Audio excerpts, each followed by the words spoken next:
130 এই অবস্থা। আর একে 130 হলে কি করতা ভাইয়া?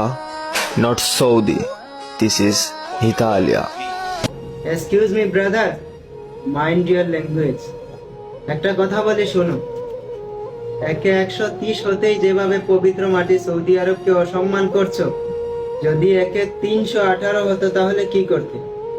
দেখো ভাই, তুমি যেখানেই আছো পরিশ্রম করো। জানি তুমি ইতালিতে আছো, ভালো কথা, ভালো জায়গায় কাজ করো, পরিশ্রম করো, ইনকাম করো, কিন্তু কোনো দেশকে ছোট করে কথা বলো না। কেন জানো? কেননা তুমি যেই জায়গায় থাকো ওই জায়গায় এখনো পর্যন্ত প্রকাশ্যে আজান দেওয়া হয় না। আর আরেকটা কথা শোনো, যে 1400 বছর আগে রাসূলুল্লাহ সাল্লাল্লাহু আলাইহি ওয়াসাল্লাম 130 আর শুধু 30-এর জন্য লড়াই করে যাননি, কান্না করে যাননি, ওই জায়গাটাকে পবিত্র বানিয়ে দিয়েছে।